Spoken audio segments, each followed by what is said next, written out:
Hello, and thank you, Sir Stuart, for your thought-provoking address. Stop calling me Sir, right? Stuart, I'm Stuart to everybody. The only good thing about being a knight is I get a table in a restaurant, right? So I'm going to explore some of the areas that Stuart was talking about in a bit more detail, but if anyone's got any questions as we go through, please stick up your hand and someone will run over with a mic and we will pick it up at some point. So firstly, you said it's all about the customer. How critical do you think delivery is in customers' purchase experience? Well, I knew you were going to ask me this, and I was thinking about it today. And I don't know if you'll agree with this and whether I'm even right. But interestingly enough, I think I've got more tolerance. I mean, customer delivery is important, and you do want most of it to arrive most of the time that you thought it was going to come. But I am more tolerant of a delivery being late if two things happen. One is I get told, just keep me informed. Tell me it's going to be late, right? Yeah. And the second thing is, therefore, that I can plan what I'm going to do. But I am more tolerant of that than I am of going into a shop to buy something to find when I get there it isn't there. So maybe I can use my time more effectively if it's delayed. But actually, having done the trip to the shop to go and get something, to find it ain't there, that's really bad news. This is less bad news. Yeah. So but talk to me. Do you think retailers should therefore focus on the reliability Yeah. of the delivery proposition rather than it being the fastest speed, the lowest price? Reliability for me, and listen, this is generally not an ad for Ocado, but we've got a particular business model in Ocado. In truth, and this is a closed shop, there was no press here, I don't want to read about this in the paper tomorrow morning. If you put £5 in an envelope, I can't tell you whether Ocado will be a £20 stock in 5 years' time or it'll go bust. Right? Now, it's been going 10 years and it hasn't made a bean. But what I do know is that we have invested a huge amount of intellectual, financial and human capital into doing what you just suggested, which is offering being the only provider in town who can deliver the best metrics on delivering to an individual postcode within an hourly time slot and pretty well guarantee it'll arrive. That is really important investment. And I urge you all, if you're going to have any metric to measure yourself on that sort of metric. Okay. And what do you think is the biggest challenge for retailers then in meeting those criteria, the things that customers want? Is it about the technology barriers or is it about the economic challenges which you also talked about? Well, I sometimes wish, and I sometimes wish I wasn't still in charge of a retail business myself. It's quite difficult. And I have to ask myself, I mean, there's a lot going on at the minute, and you know this better than I do, and so do you guys out there who are actually operating businesses. But I mean, every time I open a piece of paper or look at something or read about something at the moment, somebody's giving away something for nothing. That is a nil-sum game, right? You've got to find a way that you're going to make me pay for your service. And I think that word, which I hate, or a holistic word, is right, that you've got to give me, within your brand, the comfort that I can do what I want and how I want it, and by and large get pretty well it right most of the time, and then I can start or continue to charge a premium or continue to make a margin from it. If not, and you just become like everybody else, you'll all end up just going to the lowest common denominator, and that's a real problem. So building a brand, so part of that is exclusivity of your product, part of that is exclusivity of service, part of that is excellence of service.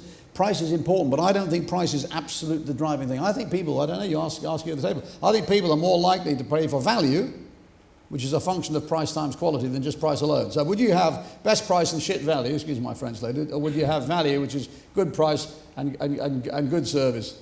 I think you'd go for the latter, mostly as a consumer. Definitely.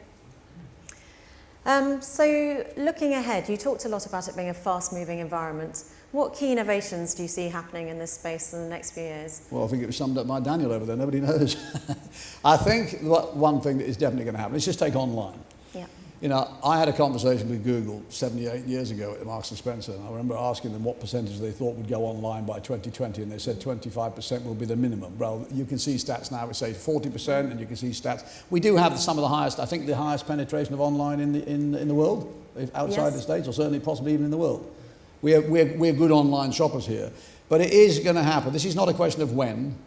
This is not a question of if. This is a question of when. The thing we can't predict is the timeline. What you can definitely predict is that it's going to go, and when trends happen, whether it's a fashion trend or a food trend, or in this case, a channel trend, they will go just like that. So be prepared. You know, you want to build that capacity. And I'm involved with a few businesses who are effectively, bricks-only businesses, or were until recently bricks-only businesses, and I urge you, that ain't going to last. What about things like drones? Do you think we'll ever see them operating? Well, in there the was a UK? nice picture of a drone on this programme the other night about Jeff Bezos. For God's sake, I hope not. I mean, Shoot them down. to shoot them down would be great fun. See what you wouldn't it? get. You could do sort of paint shooting and that sort of something. Shoot the drone.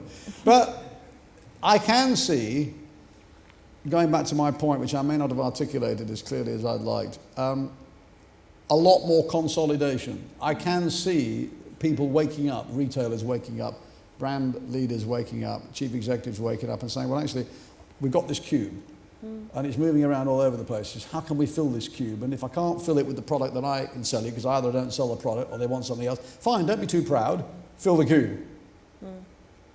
Because that is service for the customer, that is convenience for the customer, and that's pound notes in your margin. Yeah. So I think we should think that way a lot more. So I urge those of you who are tomorrow's chief executives, don't be afraid of collaborating with your competitors.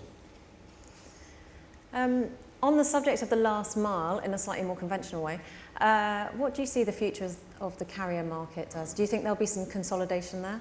I think there has to be. I mean, I think there has to be. I mean, we have this debate a lot about, how's that last mile going to develop in Ocado? And the answer is, I don't know, but I think there will have to be some consolidation, yes. Yeah.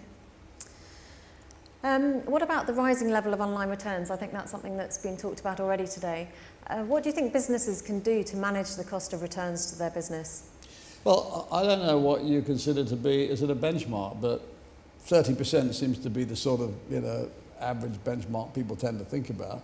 Well, I think I tried to make the point a few minutes ago, is that when we all started in our businesses doing what we did, we had a distribution system that only worked one way. The stuff came in off the boat, into the warehouse, from the warehouse to the shop, from the shop to the customer, and you hopefully never saw the damn thing again. Well, I'm afraid we don't live in that world. Somebody told me, I think I was talking to you, wasn't I, about it, that there are some places now where Net-a-Porter will actually either collect the stuff for you or they've got places you can go to. So and what you told me about the one about Volvo? The Volvo car boots, where you can have it delivered. So that's what customers want. But again, it's how do you reverse engineer that in such a way that you can actually not lose your shirt every time you sell something? Because you can't just stick it on the selling price. But the customer's already said they won't pay for the service. Actually, there are some quite clever things you do, because one thing we do know, and those of you who've got online businesses know better than I do, you can be quite smart with the demand. You can, on quiet days, as Tesco actually now doing, offer some free delivery slots. We do that in Ocado. If your Tuesday is pretty quiet and your Friday's damn busy, and you say to somebody, look, you're going to pay us £5 on a Friday and nothing on a Tuesday, people will change their behaviour. So you can be quite smart with the data, and that's why the importance of knowing about what is actually happening so that you can sort of twist it to your advantage is important. But you've got to have the stats to do it, and you've got to have the technology to be able to do it. Yeah. So do you think retailers are effectively becoming fulfillment companies? No, I don't think that is the case, because I think that, it goes back to my point I think I made also, which is, look, we're in business to sell surprise and delight, right? Whether it's in food or whether it's in clothing. And it is the biggest hobby we've got, and we do all like to go out and treat ourselves. Actually, it only reminds us that what we're really in business for is to come and deliver all the time product.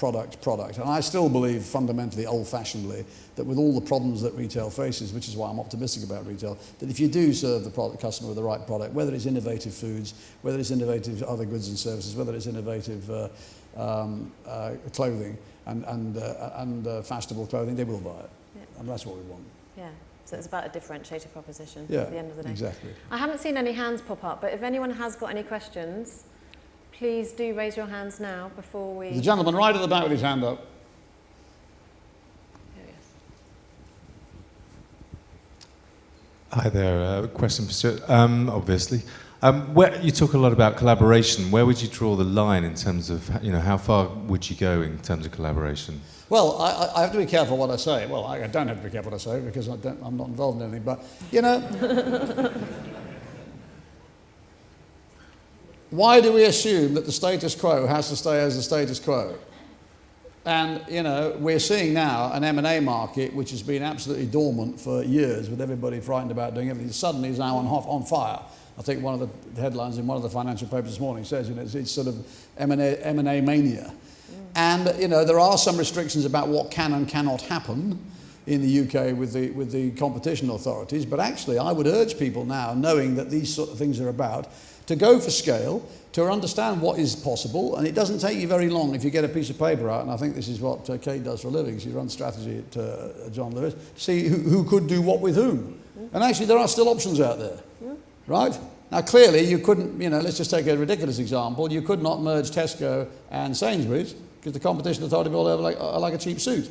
But there are other deals around that you could do things on and a lower level down. So I think, that's something that I would be doing if I was a chief executive, if I'd now got my balance sheet under control, if I'd got through the recession, if I had cash to burn. I'd be saying to myself that doing nothing is not an option, standing still is not an option. Therefore, I should think about which way is the world going to move. Is it going to move into online? Is it going to move this way? How do I get that advantage by sucking something up today, which will give me that differentiated advantage tomorrow? And I think we will see things, definitely.